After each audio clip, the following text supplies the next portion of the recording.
الحمد لله الذي جعل للحق ناصرا وللباطل قاهرا، والصلاة والسلام على رسوله الكريم وإمام الموحدين وعلى آله وصحبه أجمعين. أما بعد، این محاضره دوم، مجلس دوم است که در این مجلس دوم به شما برادران و خواهران موحدم در موضوع ابطال احتجاج به واقعه ذات و انوات می پردازیم. اولا السلام علیکم و رحمت الله و برکاته. برادران و خواهران موحدم، خیلی که در محاضره گذشته شما گوش کردید، حدیثی ذات و انوات اگر فرض کنیم، تصور کنیم که صحیح است، یا بگوییم که سخن علماهایی که حدیث ذات و انوات را صحیح کردن درست است، و اگر صحیح ذات و انوات، حدیث ذات و انوات، قصه ذات و انوات را صحیح بگوییم، معنایش این نبوده است که عازری ها میگویند، معنایش مخالف عازری ها بوده است. همون کسایی که حدیث صحیح گفتند، همه علمای اهل سنت معنای ذات انوات را به شرک اکبر نبرد، بلکه گفتند معنایش مشابهت در سؤال است و معنایش درجه مکسیموم، بالاترین گناهی که توبه کردند این شرک اصغر است. هیچ کسی شرک اکبر توبه کردند و پیامبر عذر دادن نگفت بجز، بله گفته ها هست، بجز انامین عازری های جدید نو پیدا شده، جهمی های زمانه، این خوبس های مشرکین عازری ها، بله اینها به خود علما دارند، جهمی، علمای جهمی خوبس ها دارند، اینها گفتند. علمای گذشته هیچ کسی این چیز نگفت. از نظر معنا در حلقه محاضره گذشته، محاضره و مجلس اولی ابطال احتجاج به واقعه ذات انوات، 100% به شما اثبات کردیم که تمثیل چیست، تشبیه چیست، تشبیه کردن این است و آن است، و از نظر معنا فهمیدید اگر حدیث صحیح گفتیم. اما در این محاضره به شما احتجاج گرفتن به قصه ذات و انوات را از نظر سندن باطل میکنیم. یعنی چی؟ یعنی این است که برادرای عزیز، منهج اهل سنت و الجماعت در مسئله یک چیز رو دین گفتن، یک مسئله رو دین گفتن، یک عمل رو از دین است گفتن، یا ثابت کردن یا انکار کردن، حاجت به دلیل دارد. دلیل باید قطعی باشد، هم سندن و هم متنن، یعنی هم معنویان بگیم، معنویان. در بالای این دلیل شما تردد نباشد، احتمال نباشد، یا در سندش یا در متنش. خیلی که به شما در علم اصول فقه قاعده معروف رو همیشه بیان میکنیم: الدلیل اذا تطرق عليه الاحتمال بطل منه الاستدلال. دلیلی که شما ذکر میکنید اگر در بالایش احتمال وجود داشته باشد، در سندش یا در متنش احتمال وجود داشته باشد، استدلال گرفتن، حجت گرفتن از این دلیل باطل است، درست نیست. برای چی؟ برای آن که وقتی که شما یک چیز رو از شریعت به شریعت اثبات میکنید، باید قطعا ظاهرا از قرآن و سنت ذکر شده باشه. چیزی اثبات شده احتمالی که خصوصا مسائل بزرگ دینی، ظاهر و آشکار یا معلوم من الدین بالضروره، این چی اثبات نمیشه. چله گفتیم از نظر متن، همه علما گفتند که متن دلالت به شرک اکبر نمیکنه، صحابه شرک اکبر نکرد، اما عذری ها اومدند و ساختند و گفتند هیچ حجتی ندارد، از این جهت اینها باطل شدن عذری ها. اما از نظری انکنون سندن، آیا سندن حدیث ذات و انوات قابل و توانایی برای حجت شدن در مسئله عذر بالجهل دارد؟ ندارد. همچنین قوه دارد؟ ندارد، زیرا که ضعیف است. انکه دومین منهج اهل سنت گیرید. یکمین منهج دلیل احتمال داشته باشد، از این دلیل یک چیز اثبات کردن درست نیست، از این دلیل حجت گرفتن این باطل است.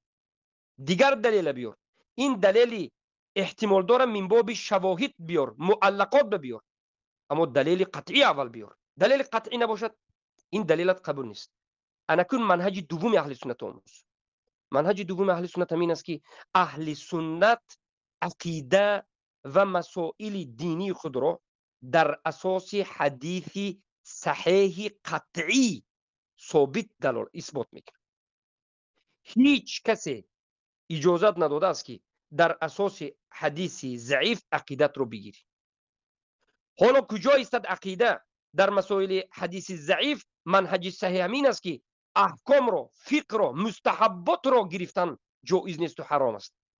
اسم از علما گفتند که من باب شواهد در مسائل اگر ضعیف خفیف باشد در مسائل فضیلت ذکر کردن درست است که قول راجح اینم این کار است. نه در فضیلت، نه در احکام، نه در مستحب. کجا رسد در مسئله معلوم الدین به ضروره؟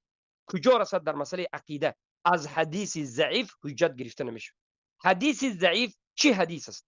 حدیثی که این حدیث ثابت نیست، بله در کتاب‌های حدیث آمده است، در صدها کتاب شاید آمده باشد، اما سندن وقتی که نظر میکرد این درست نیست. همون سند، همون قصه به پیامبر یا به صحابگان 100% رفته نمیرسد.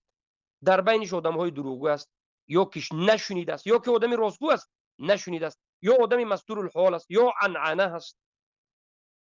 حدیث ضعیف همین حدیث است.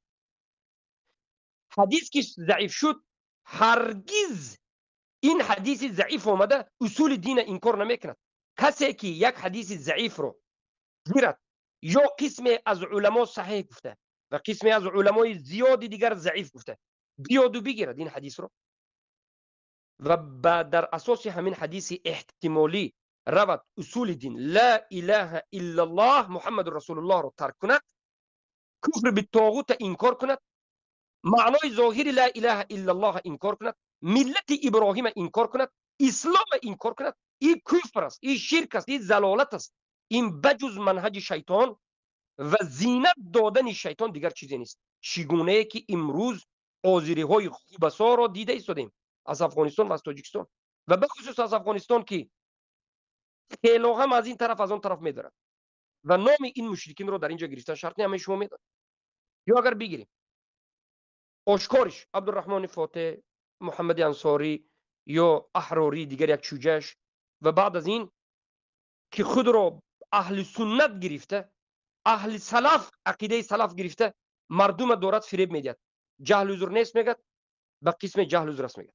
جهل به کفار اصلی عذر نیست میگد، اما به مشرکینی که خود را به اسلام نسبت میتن عذر است میگد. این محمد وارث منیب مشرک، زبیر محقق یا زبیر سلفی مشرک، این خوبسای مشرکین و امثال اینها از نجسهای خوبسا انا همین حدیث ذات انوات رو میارن. دیگر دلیل ندارند. این حدیث آوردهشون اولا خودشون قبول میکنند، خودشون اقرار میکنند که بله این حدیث رو قسمی از علما ضعیف گفته و قسمی از علما صحیح گفته. بله این خودشون همین اقرار میکنند. سندهای این حدیث سینان ابن ابی سینان قسمی از علما ثقه گفته، قسمی از علما مجهول الحال و مستور الحال گفته. این قبول میکنند. اما باقی مانده سند چی؟ ابن ابی حبیبه چی؟ همه علما اتفاق میکنند کذاب بودنش. اینش به گاب نمیزنن، خاموش. آخر سند حدیث فقط سینان ابن ابی سینان نه که باز زیاد است. الروایت دوم که حدیث شده کثیر ابن عبدالله از ابی واقد الليثی که کثیر ابن عبدالله 100% ضعیف است. وقتی که خودشون اقرار کردن که بله قسم از علما صحیح کرده قسم از علما ضعیف کرده، باید قبول کنند منهج اهل سنت رو که اگر یک حدیثی که قسم از علما صحیح کرده قسم از علما ضعیف کرده، حدیث یا متنش رو علمای اهل سنت دیگر گفته و جهمی دیگر گفته، حدیث احتمال دارد. وقتی که حدیث احتمال به بالاش ثابت شد، پس حجت گرفتن این حدیث در این مسئله باطل است. پس حجت گیری شما باطل است. یک مسئله. دومین مسئله ما اثبات میکنیم که ببینید وقتی که علما در بالای یک حدیث اختلاف کردن که قسمی گفتن صحیح قسمی گفتن ضعیف، چی میگیم؟ این حق میگیم یا باطل میگیم؟ یک چیز گفتن در کار است. حق یک چیز است، یا این حدیث صحیح است یا این حدیث ضعیف است. ما هرگز ناممکن است که بگیم که این حدیث هم صحیح است هم ضعیف است. این ناممکن است. حاضر ما در روز هستیم، این روز است. هم روز و هم شب ناممکن است. هم این آدم مشرک و هم مسلمان ممکن نیست. یا مسلمان است یا مشرک است، یا این روز است یا شب است، یا این مرده است یا زنده است. و این حدیث یا صحیح است یا ضعیف است. از این دو قول کدامش صحیح است؟ البته این عذری ها، این مشرکین میگن که این صحیح است و ما میگیم که این ضعیف است. انا کنون بیایید این حدیث رو ضعیف بودنش رو به شما اثبات بکنیم. این جاهل زبیر محقق وقتی که داخل شد به گروه ما و بی ادبانه، خیلی بی ادبانه، بی انصافانه صحبت کرد. این حدیث اخرجه فلان احمد نسائی ترمذی گفته، خیلی وایمه کرد و فکر کرد که هیچ کسی بجز او این چیزا نمیداند و فکر کرد که ما این چیزا پنهان میکنیم. نه، ما پنهان نمیکنیم. ما هیچ چیزی رو از علم پنهان نکردیم. بیایید حدیث به شما به تخریج بیان میکنیم. تخریج حدیث میکنیم. اولا رواه ابن شهاب الزهري عن سنان بن ابي سنان الديلي او دؤلي، هرشم درست است، الديلي او الدؤلي، عن ابي واقد الليثي قال خرجنا مع رسول الله صلى الله عليه وسلم قبل حنين فمررنا بسدرة فقلنا يا رسول الله، أي رسول الله، اجعل لنا هذه ذات أنواط كما للكفار ذات أنواط. وكان الكفار ينوطون سلاحهم بسدرة ويعكفون حولها. فقال النبي صلى الله عليه وسلم الله أكبر، هذا كما قالت بنو إسرائيل لموسى اجعل لنا إلها كما لهم آلهة. الأعراف ويتيك سدسيك. إنكم تركبون سنن الذين من قبلكم. ابن شهاب الزهري السنان ابن أبي سنان الدئلي أو الدؤلي التابعي وفات كرنده 105 هجری از أبي واقد الليثي بدري در قول راجح رضی الله عنه، از این أبي واقد الليثي روایت کردند و فرمودند ابو واقد الليثي گفتند که همراه رسول الله صلی الله علیه و سلم از مکه بیرون شدیم به طرف حنین، جنگ حنین که در طرف طائف است رفتند و از نزد یک درخت گذشتیم که سیدره بود. درخت سیدره گفته یک درختی هست در همون جزیره عرب میروید. حتی برگش به این مرده ها رو، برگش رو به درون آب انداخته میت ها رو میشستند و بعضی از مسئله سحر این چیزا است. از نزد این درخت وقتی که میگذشتیم فقلنا، بر رسول الله گفتیم که ای رسول الله، و ما از همین درخت یک ذات و انوات قرار بده. ذات و انوات همچنین قرار بده که الله این درخت رو سبب برکه کند که ما یراقای خود آویزان بکنیم. چگونه که کفار به خودشان یک درختی دارند که اسلحه و چیزاشون برای برکه آویزان میکنند. البته مشرکین قوت و نصرت برکه رو از خود درخت میدانستند و طلب میکردند. اما صحابگان از رسول الله گفتند که به ما قرار بده، یعنی الله قرار بدهد. صاحب شریعت الله است. صحابگان رفته خودشون نگرفتند، گفتند که الله به ما قرار بدهد، یعنی همین درخت را سبب برکت بکنه، سبب قوت و نصرت بکنه الله به واسطه درخت. و کفار به خودشون یک درخت داشتند که سلاح‌های خود را به همین سیدر گفتنی درخت آویزان میکردند و در گردش یعنی تکیه میکردند و می نشستند و می گفتند که نشستن در گرد این درخت و بدن را رسانیدن و آویزان کردن همون اسلحه به ما قوت و نصرت و برکه میتید در جنگ. صحابگان گفتند که به ما درخت را الله سبب قرار دهد، نگفتند که همین درخت ما میگیریم نصرت قوت برکه از همین درخت است، نگفتند از الله سبب کند، حالی نکردند همین الله سبب کند. گفتند ای رسول الله همین سبب کن. گفتند اما رسول الله غضب کرد، از این سوال غضب کردند، گفتند که الله اکبر، گفتند الله بزرگ است. این سوالی که کردید همین سوالتان مانند سوال کردن بنو اسرائیل است که اونها گفتند به موسی که به ما قرار بده الهی را چگونه که اونها اله دارند. سوره اعراف 38. و بعد از این گفتند که البته که شما میروید به همون راه و سنت و روشی که پیش از شما انا همون چی امتهای گذشته رفتن. یعنی هر خطاگی که اونها رفتن شما هم بار دیگر میرید.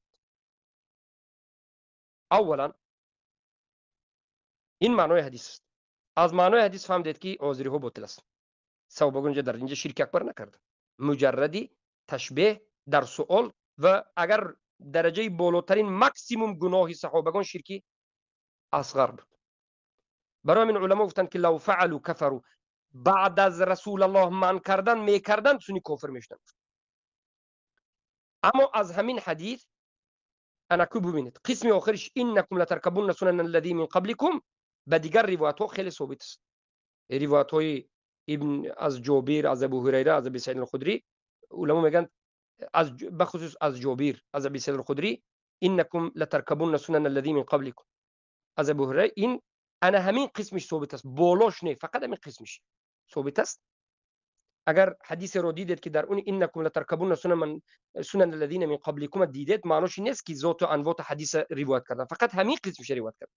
این قسم حدیث به انکم لترکبون سنن الذین من قبلکم ما صحبت نمیکنیم. برای چی؟ این در دیگر حدیث های صحیح 100% ثابت است این سخن رسول الله. انا می قسمش انکم لترکبون سنن الذین من قبلکم، انا می قسمش ثابت است، در دیگر حدیث ها گشته و برگشته روایت شده، اما روایت ذات انواع ثابت نیست، بجز انا همین روایتی که زهری از سنان ابن ابی سنان کردن یا که زهری از کثیر ابن عبدالله کرد. کثیر ابن عبدالله 100% ضعیف، نه همه آذری و جهمی ضعیفش میداند، برای همون گام نمیزنن، اما سنان ابن ابی سنان صحیح میگه. حالا رفتیم که اولا این حدیث در کدام کتاب ها اومده، کی تخریج کرده؟ اخرجه معمر ابن راشد فی جامعه، در جامع این عالم روایت کردن.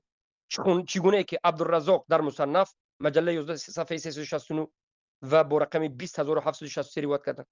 در تفسیر عبدالرزاق وجود دارد، خیلی گفتیم در تفسیر عبدالرزاق هم که صاحب مصنف است وجود دارد. احمد ابن حنبل در مسندشون روایت کردند از عبدالرزاق ان معمر روایت کردند. احمد از کی؟ از عبدالرزاق از عمر روایت کرد. نسائی در سنن کبری در کتاب تفسیر باب قوله تعالی فأتوا على قوم يعكفون على أصنام لهم قالوا يا موسى اجعل لنا إلها، سوره عرفات 138 در مجله دهم صفحه 100 با رقم 11121 روایت کردن از محمد ابن رافع عن عبدالرزاق مصنف. و ابو داود الطیالسی در مسندش، یعنی سنن ابو داود در مسندش، ولی ابو داود الطیالسی ابو داود الطیالسی در سنن در مسند مجله دوم روایت کردن از ابراهیم ابن سعد. طبرانی در معجم الکبیر مجله سوم 244 صفحه با رقم 3294 روایت کردن. یعنی اگر با کوتاه‌تر کرده گویم خیلی که دیروز وایما کرده گفت معمر روایت کرد، احمد روایت کرد، نسائی روایت کرد، ابو داوود طیالسی روایت کرد، طبرانی روایت کرد، حمیدی روایت کرد در مسندش، ابن ابی شیبه در مصنفش روایت کرد از سفیان ابن عیینه، ابو یعلا الموصلی در مسندش روایت کرد، ان ابی بکر ابن ابی شیبه روایت کرد، امام الترمذی در جامعش در کتاب فطر روایت کرد، پس بیهقی در معرفت السنن والآثار روایت کرد از طریق شافعی، احمد با در سنن روایت کرد اگر بگوییم، الطبری در تفسیر روایت کرد آورده،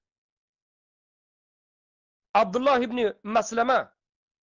و این چنین زیادی این حدیث التحاق زیادیش که در همین آخری حدیث گفتیم لترکبون سنن من کان قبلکم موطا با آمده است. البته موطا امام مالک دو طبعه دارد، یک قسم طبعه حدیث ذات انواع است، بعضی نسخ شده و بسیاری نسخه های معتبری که از امام مالک شاهد است نسخه های معتبر به حدیث ذات انواع نآمده است. ابن حبان در صحیح روایت کرده است و طبرانی و عقیل ابن خالد و بالاخره حدیث دیدید که در همه این کتاب ها آمده. این کتاب های حدیث است، اما کتاب های غیر حدیثی به ابن تیمیه هم آوردند، ابن القیم الجوزی هم آوردند، لالکایی هم آوردند. یگان کتاب عقیده نیست قریب که در اون کتاب این هست. محمد ابن عبدالوهاب که کتاب نویسند که مفید المستفید فی حکم تارک التوحید، کسی که شرک میکند نه، کسی که توحید ترک میکند کافر است، گفته کتاب نویسند. جهل عذر نیست، گفته نبیرشون کتاب نویسند. این حدیث آوردن، اما این حدیث حکم دیگر است. امام الترمذی وقتی که این حدیث میبرن رحمه الله، بعد از روایت حدیث در آخرش میگن که هذا حدیث حسن صحیح و فی الباب عن ابی سعید و عن ابی هریره. این حدیث حسنی صحیح هست. یکمین کسی که صحیح گفته با این لفظ، دیگر هیچ کسی با این لفظ در زمان سلف نگفته. و بعض از علما به این فقط نظر کردند و تحقیق نکردند. علماهایی که گفتند که ضعیف است به امام ترمذی جواب گفتند. اولا یک منهج رو بگیریم. اولا آیا یک حدیث در کتاب‌های بسیار آمدنش صحیح بودن همین حدیث نشان می‌دهد؟ هر حدیثی که در تمام کتب صحیح بیاید 100 مرتبه تکرار شود، میلیون مرتبه در کتاب‌های صحیح و در کتاب‌های غیر صحیح، یعنی در کتاب‌های حدیثی و عقیدوی بیاید، اما در کتاب صحیح مسلم و بخاری نآمده باشد، این حدیث اگر علما ضعیف بودنش اثبات کنند، بله ضعیف است. این حدیث 100% صحیح نبودن به امکانیت دارد. برای چی؟ برای اینکه اهل سنت و جماعت گفتند هر حدیثی که در صحیح بخاری است و در صحیح مسلم است صحیح است. اگرچه بخاری یکمین و قوی ترین کتاب است که در درونش ضعیف نیست، مگر اینکه معلقاً ذکر کردن، معلقاً شاهدن، خیلی که سنان رو به شاهدی سلمه عن جابر روایت کرده. یک حدیث سلمه از جابر روایت کرده است، پهلوش به اول اساس همونه کردن، اما ضعیف هم آوردن که من باب شاهد، یک انسانی که در بعضی حالت قبول نمیشه لیکن در بعضی حالت قبول میشه آوردن. سنان ابن سنان از جابر. انا کو فهمیدید؟ غیر از کتاب بخاری و مسلم، در کتاب ابو داوود، نسائی، ابن ماجه، ترمذی، یا که ترمذی، ابو داوود، نسائی، ابن ماجه، این سنن از کتاب ششگانه، بعد از این دیگرها در درون این کتاب ها حدیث های ضعیف هست. برای همین ما کتب سته نمیگیم یا بگیم کتب سته صحیح، کتب صحیح، کتب سته صحیح نمیگیم، بلکه میگیم کتب سته. از درونش دو کتاب صحیح است، بخاری و مسلم صحیح ترین کتاب است. از درون این دو کتاب از همه بهترینش، قوی ترینش امام بخاری، صحیح بخاری است. از نظر بابگذاری بهترینش باب امام مسلم است. اما قوی ترین حدیث بخاری و مسلم و هر دوی این بوده حدیث ها رو صحیح میگیم. اما بعضی حدیث هایی که در صحیح مسلم است، بعضی از علما دو سه تا اونها رو قریب که قوی، اکثر علما ضعیف کرد. اما دیگر باقی کتاب، همه کتاب های باقی مونده در درونش ضعیف حدیث ها کم نیستند. 50 و 100 و 200 اینو اون زیاد است. یعنی مقصدی من چیست؟ یک حدیث وقتی که در کتاب صحیح بخاری نامده است، ذات و انوات در صحیح بخاری اومده نیست. حدیث ذات و انوات، ذات انوات را پیامبر اگر این واقع صحیح 100% باشد، امام بخاری مگر خبر نداشتن؟ میگه امام بخاری خبر داشتن، چه که در تاریخ الکبیر این درباره این حدیث گفت زده است، ما میبریم خبر داشتن نه آورد. امام مسلم خبر داشتن نه آورد. اما دیگر جواب بسیار جواب اومده است. وقتی که این حدیث در صحیح بخاری مسلم نیست، احتمالی علما اگر تحقیق کرده ضعیف گفتنشون باشد دارد. یک حدیث در دیگر کتاب ها زیاد آمدنش دلالت، در کتاب های زیاد آمدنش دلالت به صحیح اون میکنه. سندن باید صحیح باشد. 1000 بار آمده باشد هم سندن صحیح نباشد ضعیف است. چقدر حدیث های ضعیف است که مشهور در بین امت است، در بسیار کتاب ها ذکر شده است، لیکن ضعیف است. برای همین اینا یاد بگیرید. یکم منهج.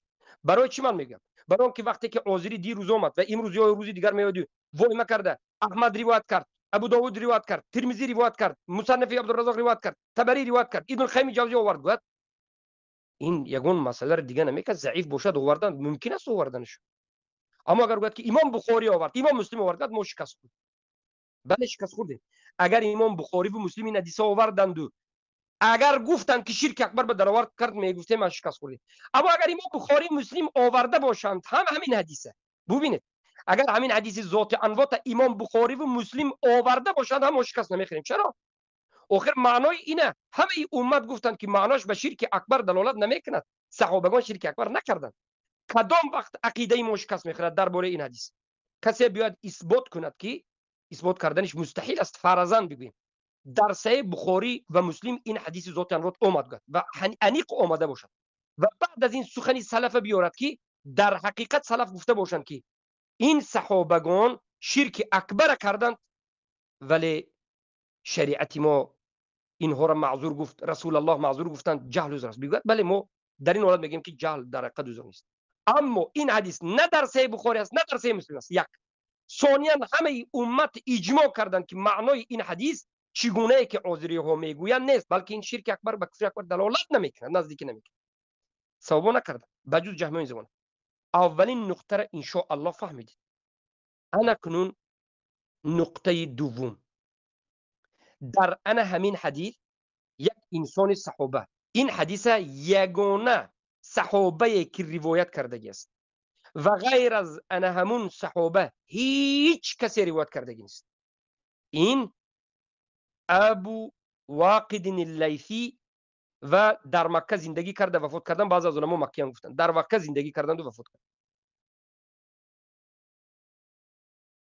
انا من ابي واقد اللیثی صحابه رضی الله عنه بوده، یگانه کسی که این حدیث روایت کرد. از ابي واقد اللیثی کی روایت کرد؟ سینان ابن ابی سینان، کثیر ابن عبدالله. کثیر ابن عبدالله اصلا نامش نمیگیریم. کثیر ابن عبدالله یعنی دو کس روایت کرد، کثیر ابن عبدالله و سینان ابن ابی سینان. کثیر ابن عبدالله چنان ضعیف است که به هیچ گفتار راست نمیاد. او تمام روایت او کرده تمام شد. یک سند موند. از صحابه دو کس روایت کرده، یکیش همه اجماع اتفاق میکرد که او تمام برفت. کثیر ابن عبدالله ضعیف است. اما سند دوم از این صحابه سر میشد از سینان ابن ابی سینان. سینان ابن ابی سینان با بدتر میریم. اولا اختلاف در بالای کی است؟ انا همین ابی واقد اللیثی است که کدام وقت اسلام آورده است و کدام وقت وفات کرده است.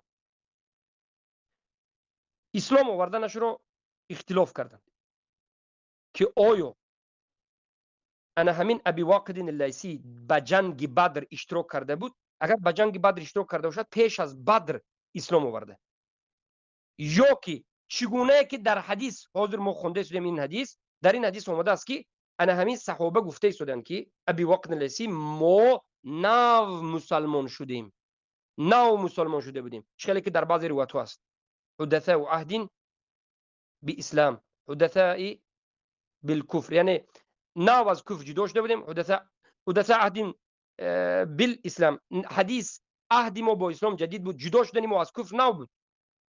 ابی واقد اللیثی میگن که ما نو مسلمان شده بود در همین حدیث. لیکن علمای سلف میگن که قول راجح این آدم به بدر اشتراک کرده، همراه پیامبر در جنگ بدر اشتراک کرده بود. فتح مکه کی است؟ 9 هجری، وسط و اون طرفای هجری، 9 سال. اینجا فرق بین جنگ بدر اون تقریبا 9 سال، 8.5 سال است. انا همین 8.5 سال اسلام کجا رفت؟ قول راجح چی است در اینجا؟ امام بخاری، ابن حبان و ابو احمد الحاکم و الباوردی انیق دقیق بیان میکنند. امام بخاری در تاریخ الکبیر و اونجا اوسط و اونها و اینا در کتاب های علم رجال بیان میکنند که این انسان ابو واقد اللیثی رضی الله عنه انه شهید بدرا، بدر به اشتراک کرده بود، همراه پیامبر جنگ کرده، از جانب پیامبر از جانب مسلمان ها مؤمن مسلم به مشرکین جنگ کرده. اما در حدیث آمده است که سینان ابن ابی سینان، کثیر ابن عبدالله میگه که ابو واقد اللیثی گفتن که ما جدید نو مسلمان شدیم. این دلالت میکند که این حدیث مضطرب است، مضطرب. این یکی از طریقه های ضعف این حدیث است. ابن سعد با دیگر علما رو میگیم پنجمین، گفتن که اسلم قدیما و کان یحمل لواء بنی لیث. این انسان خیلی هم قدیم انسان شده بود، پیش از جنگ فتح، بلکه پیش از فتح مکه، بلکه به فتح مکه همراه رسول الله رفته بود. ابن عبدالبر بعد از زمان سلف، من اول علمای سلف گفتم، ولی بعد از زمان سلف از علمای متقدمین عصر 5 محمد ابن عبدالبر میگویند که ابو واقد اللیثی صحابه کرام رضی الله عنه شهید بدرن، بدری بود.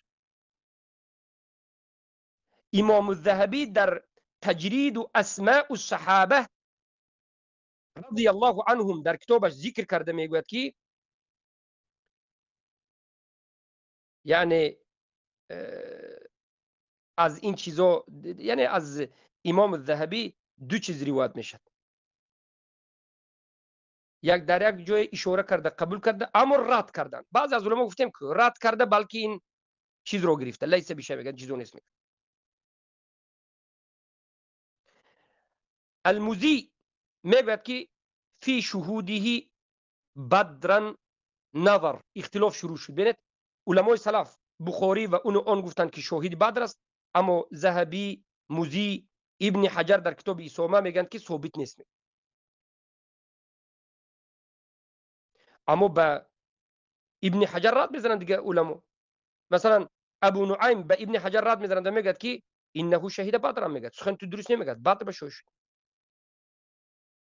و بعض جواب این اون روایت ها زیاد است.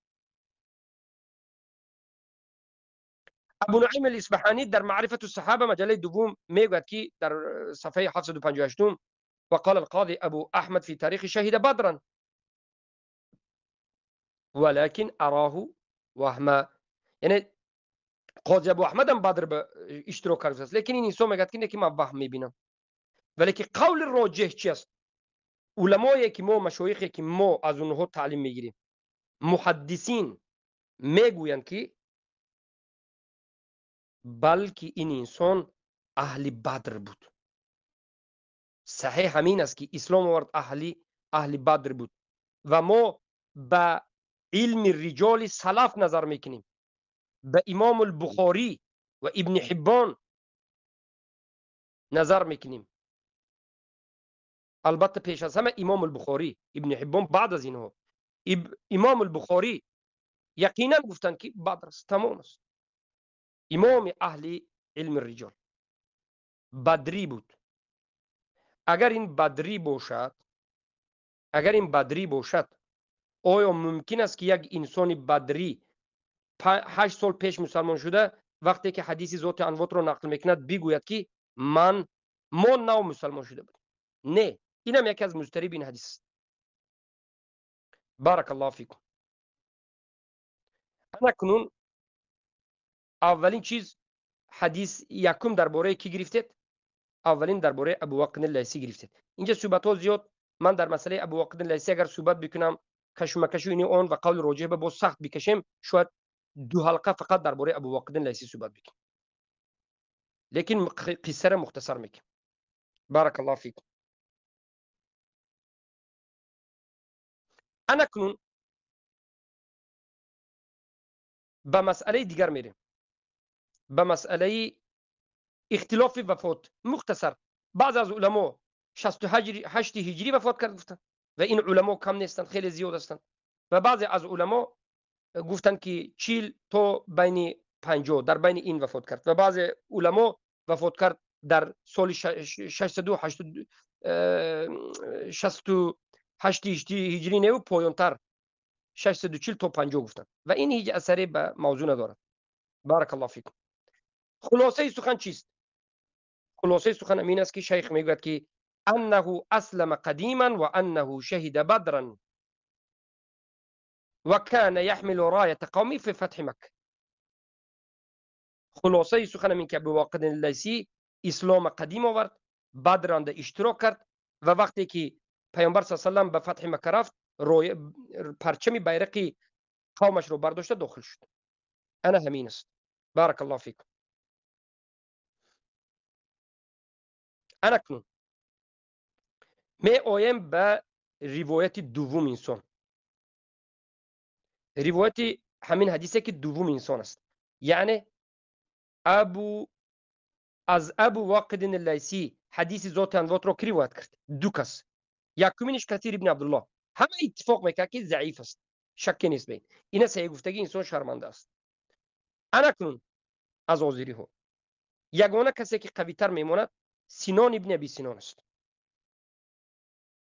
پیش از این که ما درباره کی بودن سینان ابن ابی سینان صحبت کنیم، ابو سینان کی است، کی وفات کرد، علما درباره این چخیل اختلاف کردند.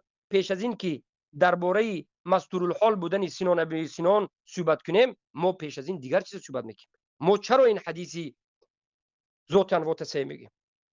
یکمینش این که ابو واقد اللیثی بدری بودند، نه مکی. متن این حدیث ضعف است، اضطراب دارد. یک.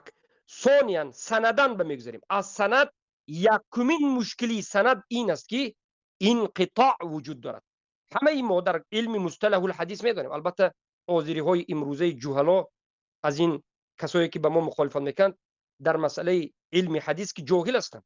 انقطاع اگر وقتی که در سند به وجود آمد، این انقطاع سماع، یک کسی به یک کسی روبرو نشده باشد، از وی نشنیده باشد، از وی روایت نکرده باشد، این حدیث انقطاع است. یعنی در بین یک تا کمبودی وجود دارد. سینان ابن ابی سینان آیا راست ابو واقد اللیثی را دید؟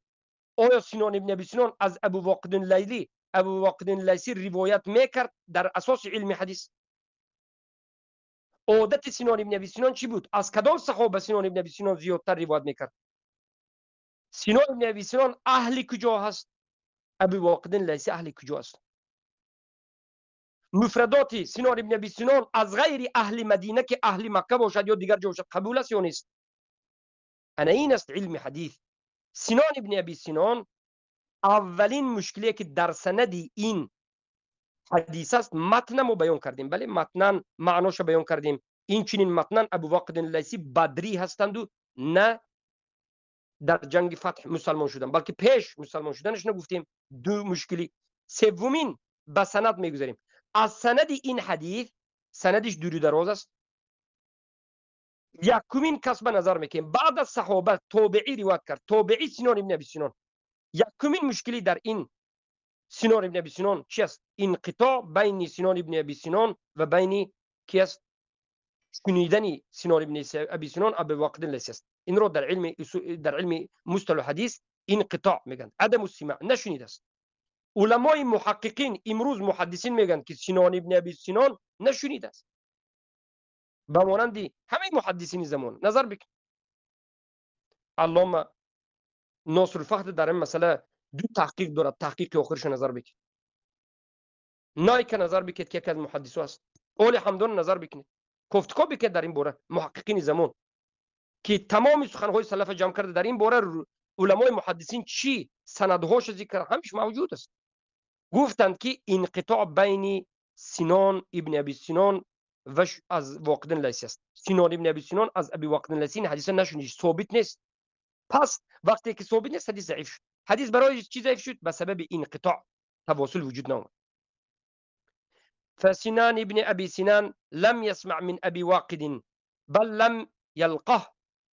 سنان ابن ابي سنان نشنید ابي واقد اللیثی را، بلکه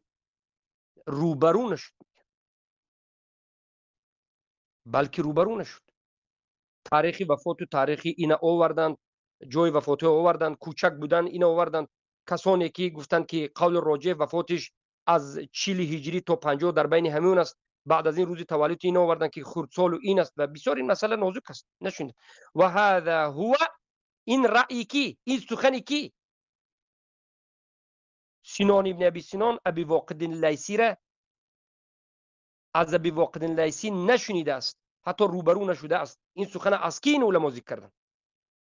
این گفتند رأی امام بخاری است. و هذا هو رأی البخاری من خلال ترجمته لسنان في كتابه فلا يعرف له سماع منه. این رأی بخاری، اختیاری بخاری از خلال ترجمه سنان ابن ابی سنان را وقتی که میکردن در همونجا ذکر کردن. ببینید علم رجال، علم حدیث، علم خیلی قوی است. کتابی علم رجال کبیر، کتاب الکبیره که علم رجال است، کتاب تاریخ رجال بیان میکند، حکم رجال بیان میکند، امام بخاری هست. این کتاب بعضی از علما به معنای درست نه به معنای غلط سحر میگفت، از سبب فهمیدن نشدنش، از سبب هر کس ناکس نفهمیدنش، بجز علمای راسخین این کتاب هر کس نمیفهم. حتی استاد امام بخاری اسحاق ابن رحوی میگیرد این کتاب به نزد یکی از عمرا طاهر میدرد، میگه آیا میخوای که من به تو یک چیز نشون بدم که مثل سحر هرگز فهمیده نمیتونی؟ گفتن بله. کتاب کبیر گیرون دادن، کتاب کبیر گرفت و خواند و گفت که این چی است؟ گفت والله من هیچ چیز نفهمیدم. برای چی علمای محدثین امروزه خیلی در این باره کار کرده، شب و روز برای چی در باره امام بخاری کار میکنن؟ چرا به امام بخاری تمامی امت تن داد قائل شد؟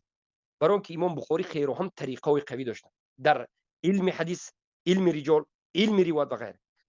در تاریخ کلمه علم رجال طریقه امام بخاری این چنین بود: یک انسان دربارش گپ میزدن، تاریخش کی بودنش، اومدن درباره سینان ابن ابی سینان در کتاب تاریخ الکبیر صحبت کرد، مجله 4 صفحه 400 صفحه 162 امام بخاری صحبت کرد.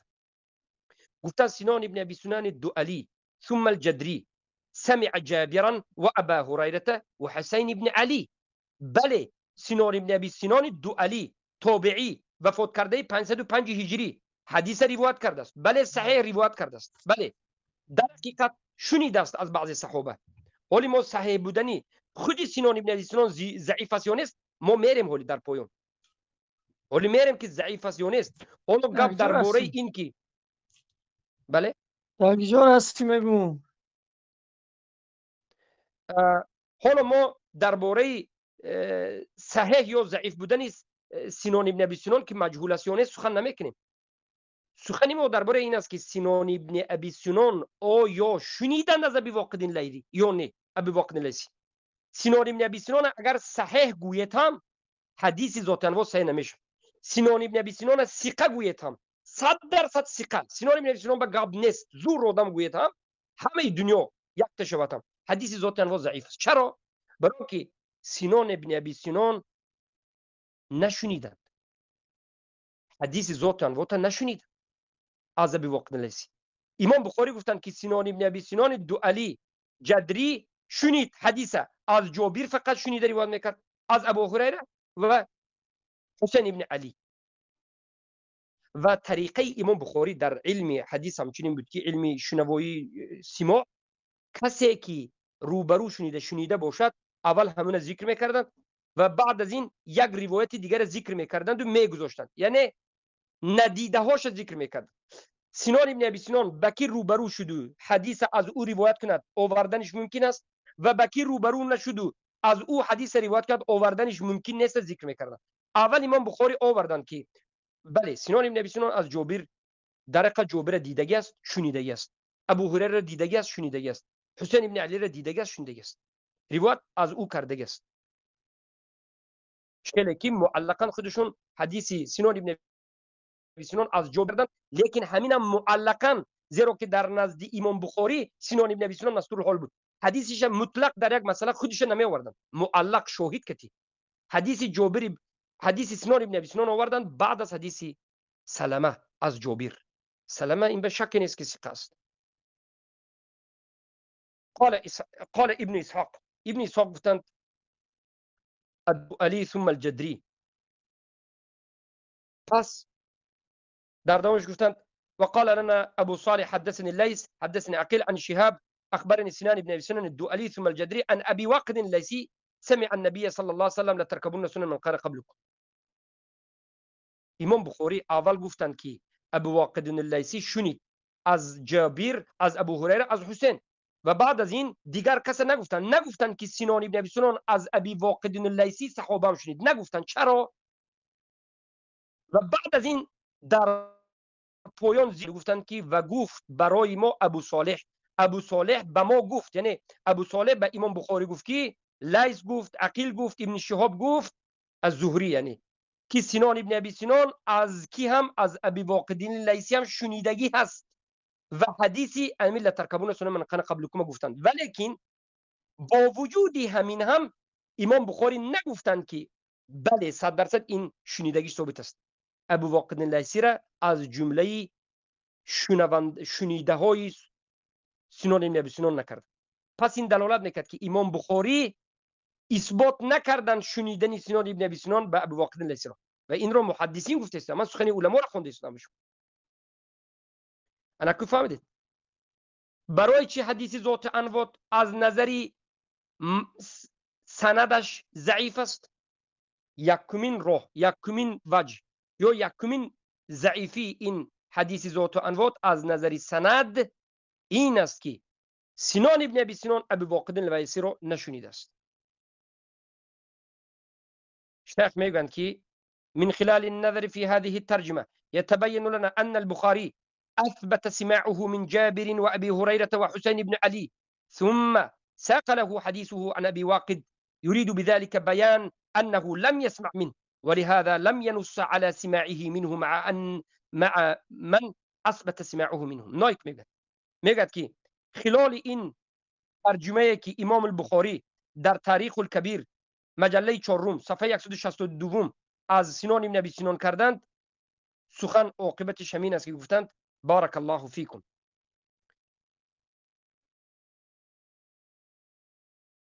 ترجمه بیان میکند که سنان ابن ابی سنان فقط از جابر، ابو هریره و حسین ابن علی شنیده است و بعد از این امام بخاری حدیثی را آورد که سنان ابن ابی سنان از ابی واقد لیثی گفته اما این را تصدیق نکرده و این طریقه کی است؟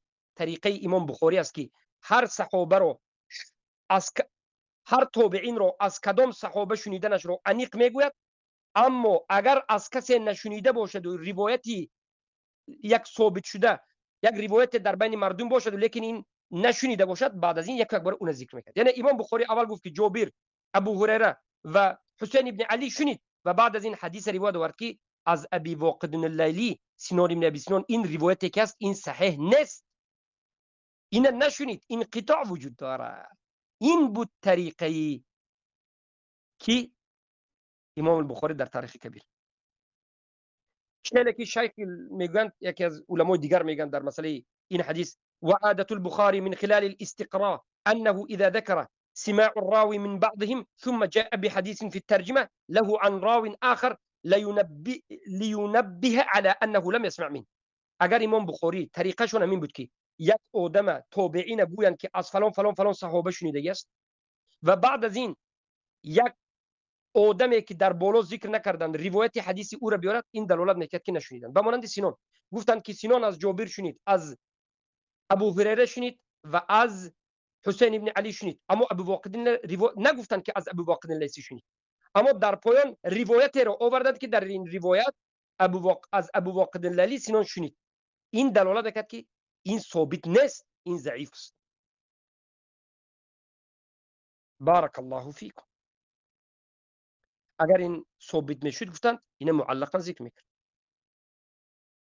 و بعد از این قصه بارک الله فیکم انا همون شیخش ذکر میکرد.